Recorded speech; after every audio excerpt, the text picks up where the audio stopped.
د نوي کال په خوشحالۍ کې خلک موټران غلا کوي. د ترخې چکنۍ سره مو قهوه خوړلې ده، هغه کم ځای دی چې تا لاندې د خلکو څخه کباب جوړوي.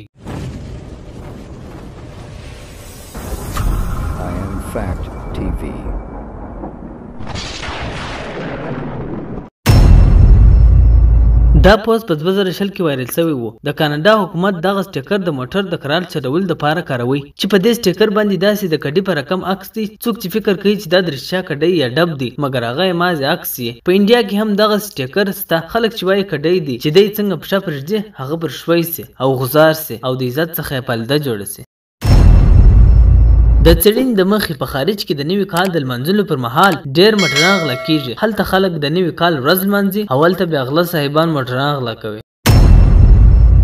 آیا تاسو قهوه د ترخې چکنۍ سره خوړلې ده؟ تاسو په داسې فکر کوئ چې داسې نو څوک کوي، خو داسې سوي دي. اول وار چې اصلي قهوه جوړه سوه نو د بورې پر ځای یې ترخه مساله ور واچول. د دې په اورېدلو خو اول زه هم حیران سوم.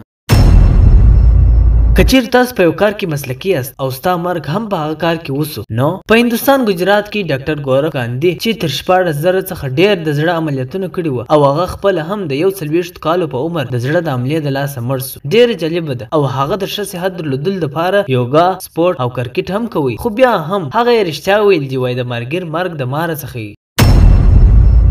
دا جالبه نه ده چې څوک تا ته اختار درکړي چې زه به ستا د کور سره 100,000 پلانې لکم. په اورېدلو کې مسخرهچي معلومیږي، خو دا د رښتیا سوي دي. د بوتسوانا ولسمشر مساسي جرمني ته اختار ورکړی و چې 100,000 پلان به ستاسو ملک ته درې لکم. په بوتسوانا کې 1,60,000 پلان دي چې د دې پلانو ساتنه کول هم مازې خبره نه ده.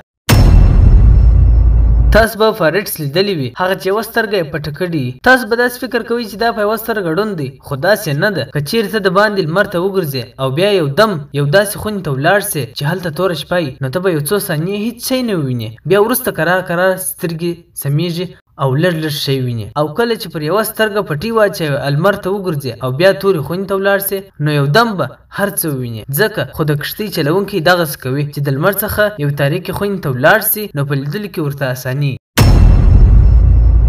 په میکروسکوپ کې هر کوچنی شی دونه غټ معلومیږي لکه غوا. راځئ نن به میږي ته په میکروسکوپ کې وګورو. هر شی ډېر صفا معلوموي. پر سکرین چې کوم عکس ویني دا کم پیرنۍ یا بلا نه ده، بس یو کوچنی میږی دی. داسې معلومیږي لکه اوس چې به موږ ژوندی تیر کړي. تاسو فکر وکړئ که چیرې موږ د میږیانو پر ځای وای او میږیان زموږ پر ځای وای، نو څه به سوي وای؟ د هغه کېدل لکه اوس چې موږ د میږیانو سره کوو، خوړین.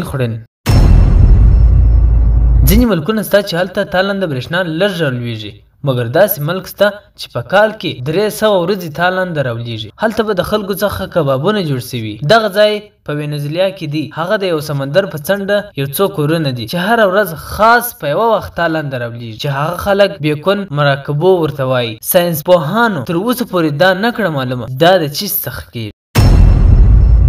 که چیرې زه تاسو ته وایم چې تاسو په هر 10 کالو کې بدلیږئ، نو تاسو به د هغه فکر کوئ چې دی رنګ یادوي چې انسان تغیر کوي. خو یا داسې نه ده. ستاسو شخصیت، فکر، عادتونه مو بدلیږي. نو اوس راته ووایه چې ستا تېر 10 کاله ښه وه او که اوس، یعنې په تېرو 10 کلونو کې ته خوشحاله وې او که اوس.